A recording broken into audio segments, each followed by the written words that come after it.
미국, 영국 의치학대 전문그룹 판메디랩의 바이오케미스트리 인트로 영상을 시청하시는 모든 분들, 안녕하세요.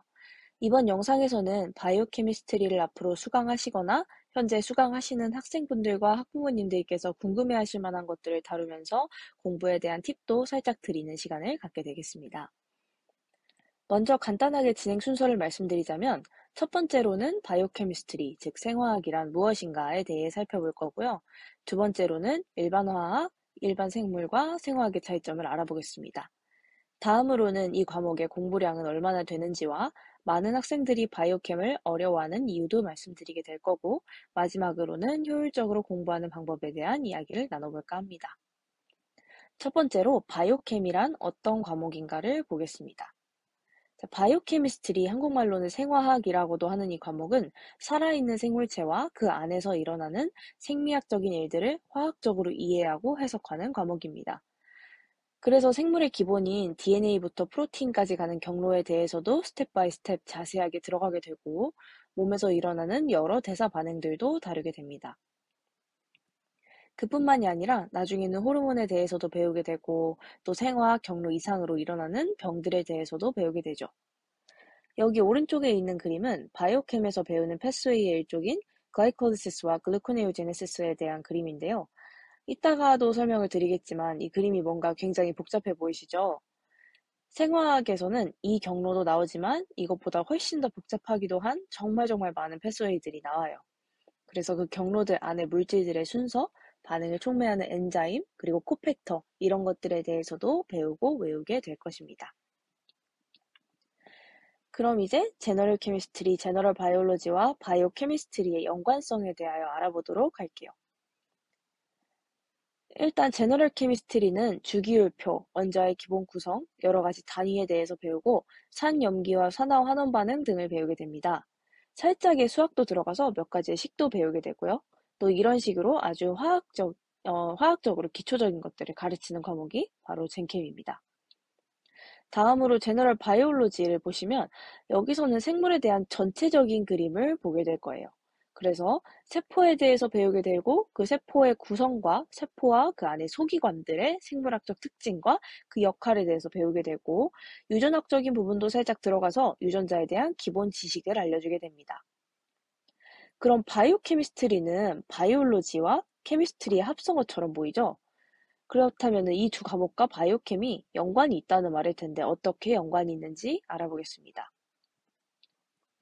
바이오케미스트리는 바이올로지컬한 것들의 기능적인 부분에 더 디테일하게 들어가서 그 하나하나에 포커스를 두고 배웁니다. 대사 경로 같은 세부적인 것들을 화학적으로 풀어내는 과목이라고 생각하시면 또 편하겠습니다.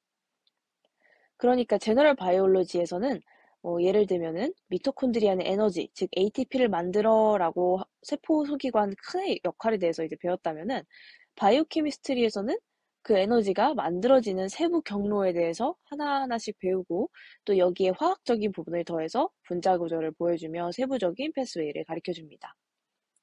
그래서 여기 원 그래프에서도 나타나듯이 생화학은 젠바이오와 젠캠 양쪽에 다 겹치는 부분이 존재한다고도 할 수가 있겠습니다. 또 다른 예시로는 바이올로지에서는 DNA 베이스 페어의 조합이 A와 T, G와 C가 붙어라고 배웠다면 바이오캠에서는 A와 T는 하이드로젠 번드, 즉 수소결합 2개로 이루어져 있고 G와 C는 수소결합 3개로 이루어졌기 때문에 G와 C가 많이 분포되어 있는 곳은 잘 변성되지 않아라는 등의 지식을 또 배우게 되는 거죠. 그래서 결론적으로 이 과목은 생물체의 바이올로지컬한 것들의 세부적인 내용에 포커스를 하며 그것들을 화학적인 개념을 더해서 이해하고 풀어가는 과목이다라고 설명드릴 수 있겠습니다.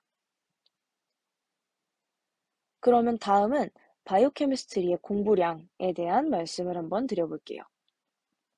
바이오케미스트리는 여기 사진에 보이는 바와 같이 사이클과 패스웨이가 정말 많이 쏟아져 나오는 과목입니다. 그렇기에 이해로만 이 과목을 대하려 한다면 한계가 분명히 존재합니다.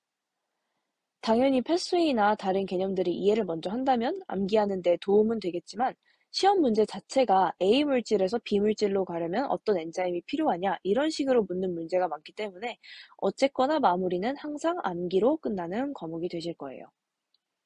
그리고 의치약대를 가려고 들으시는 바이오캠에서는 큰 응용은 많이 나오지 않습니다. 나와봤자 배운 개념을 조금만 더 생각한다면 풀 수 있는 그런 문제일 거예요. 그래서 일단 한두 번 정도의 이해하는 과정을 거치시고 이해가 되셨다면 그때부터는 무조건 외워야 하는 과목이 바로 바이오캠입니다. 그리고 만약 이해가 안 되셨다고 해도 일단은 무조건 외우고 봐야 합니다. 저는 사실 무턱대고 외우는 암기를 별로 좋아하지는 않아요. 학문 내용을 먼저 이해하고 그 이해를 기반으로 외워야 한다고 생각하는 편이거든요. 하지만 그럼에도 불구하고 이렇게 말씀을 드리는 이유는 우리의 목표는 의치약학대학원에 진학이죠. 그러려면은 이 과목에서 점수를 잘 받아야 유리할 거고요. 그래서 만약 이해를 하겠다고 끝까지 붙잡고 있다가 시험 전까지 해당하는 양을 외우지 못한다면은 시험을 잘 보지 못하게 될 거고, 그러면 원하시는 대학원에 진학은 조금 어려워질 수 있겠죠. 그래서 정말 마음 아프지만 이런 조언을 드리게 되었습니다. 또한 바이오캠은 휘발성이 굉장히 좋은 과목이라 본래 양이 원래 많기도 하지만 체감되는 양은 더 많다고 느껴지실 수도 있을 겁니다. 그래서 조금 이따가도 말씀드리겠지만 이 과목을 잘 하시려면 큰 그림을 혼자서 잘 만들 줄을 알아야 돼요. 그래야 조각조각 뜯어 배운 지식들이 하나로 합쳐지면서 암기의 속도가 붙게 되거든요. 방금 말씀드린 조각조각 뜯어서 보고 이걸 합치는 것은 학생의 몫이다라고 말씀드린 부분 때문에 많은 학생들이 생화학을 어렵게 느끼는 건데요. 이걸 좀 풀어서 예를 들어 드리겠습니다. 겉에서 어찌 보면 단일체처럼 보일 수 있는 우리의 세포를 안을 들여다본다면 그 안에는 굉장히 많은 세포 소기관이 있고 그 세포 안에서는 또 여러 일들이 일어나고 있겠죠. 그래서 우리가 밥을 먹으면 밥 안에 있는 그 카보하이드레이트, 탄수화물이 쪼개져서 글루코스가 되고 이 글루코스를 이용해서 셀은 에너지를 만들게 되고 그리고 이 글루코스가 뭐 나중에 단백질이랑 왔다 갔다 하는 회로도 존재를 하게 되고 또 어느 세포냐에 따라 지방이 만들어지기도 하고 이런 일들이 일어나는데 바이오캠은 이런 기능들을 하나하나 세세하게 조각조각 보기 때문에 사실은 합치면 한 세포 안에서 일어나는 일들을 배우는 거지만 그 사실을 만약 모르고 있다면 이 모든 게 하나를 가리키고 있다는 사실을 모르니까 배우는 내용들이 그저 외계어처럼 들릴 수도 있는 과목이 이 과목이라는 거죠. 그리고 아무래도 디테일한 부분들이 많기 때문에 계속 말씀드렸던 것 같이 외울 양이 정말 정말 많습니다.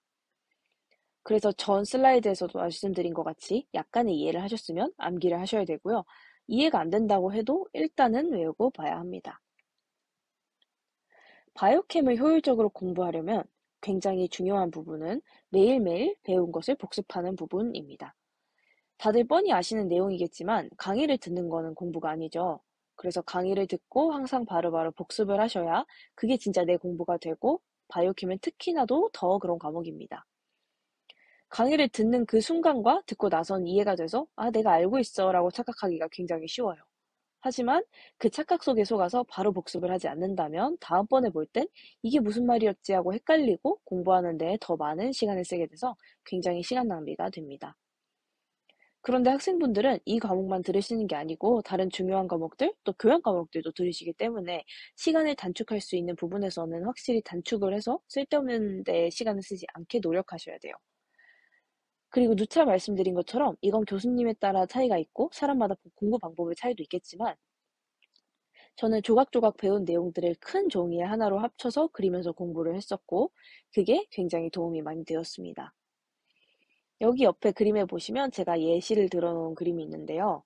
보면 다 다른 색깔로 박스가 쳐져 있는 것이 보이시죠? 하지만 이 박스들이 결국에는 다 겹쳐져서 하나의 큰 그림으로 보이게 되는 거고요. 이게 무슨 의미냐면은 학교에서는 가운데 노란색 박스에 있는 글루코스에서 파이루베이트가 되는 사이클을 한번 배웠다면 다음 시간에는 파이루베이트에서 아세틸코에가 되어서 거기서부터 돌아가는 TCA 사이클에 대한 것을 또 배우실 거예요. 그래서 각각 박스에 쳐져 있는 이 하나하나, 물론 이 이상이 있지만요. 이런 거에다 초점을 따로 맞추는데 공부를 하시다 보면은 회로들이 중간에 여러 가지로 다 뻗어나가서 결국엔 하나의 큰 그림으로 연결되고 있다라는 사실을 깨달으실 수 있을 거예요. 그래서 이거를 큰 종이에 배울 때마다 하나씩 기록을 해서 결국엔 나만의 큰 스터디 가이드가 만들어지게 되는 거죠. 엄청 간략화 시켜놨지만 마치 이 그림처럼요. 그리고 나중에는 이 그림이 더 커져서 셀 전체의 그림으로 가실 수도 있을 거예요. 바이오캠에서 주로 다루는 게 이런 회로 부분이기도 하고 가장 이해시켜드리기도 쉬울 것 같아서 회로 얘기를 자꾸만 해드렸는데 초반 슬라이드에서 말씀드린 것처럼 회로 말고도 바이오캠은 여러 내용이 많고요. 또 그 내용들은 서로 다 연관성이 있어서 한 장 정리로 연결시킬 수가 있으시게 되실 겁니다. 진이랑 DNA 이쪽을 배우실 때도 마찬가지예요. DNA에서 mRNA 그리고 또 프로틴이 되기까지는 그 안에 굉장히 여러 작은 디테일들이 숨어져 있어요. 말처럼 이렇게 간단한 게 아니죠. 그래서 그런 부분들도 각각 다 따로 배우셨다면 조금 더 큰 그림을 보고 더 나은 이해를 위해서 배울 때마다 큰 종이에 그림을 그려가면서 부분 부분을 채우고 다 연결시키는 방법을 쓰면은 굉장히 좋다는 거죠. 저 같은 경우에는 종이를 굉장히 여러 장 썼는데요. 일단 초반에는 앞으로 무슨 내용이 나올지도 잘 모르고 또 어떻게 연결을 시켜야 할지도 잘 모르기 때문에 되는 대로 그림을 그려봤고요. 또 다음에 배우는 내용이 어디 추가되냐에 따라서 이 종이에 그대로 또 똑같이 그림을 그리거나 아니면 새로운 종이를 꺼내서 그 추가된 내용을 알맞은 자리에 더했습니다. 그렇게 매번 새로운 종이를 쓰면서 정형화된 노트 테이킹이 아닌 프리하게 그림을 그리는 방식으로 공부를 했었습니다. 하지만 이거는 어디까지나 제가 추천을 해드리는 개인적인 방법이고, 개개인마다 잘 맞는 공부 방법은 또 다를 수 있죠. 그래서 만약 이렇게 하시는 게 힘드시거나 정리하는 데 너무 시간을 많이 쏟는다라는 생각이 드시면은 여러 번 반복해서 보시고 또 말을 만들어서 외우시는 방법을 추천드려요.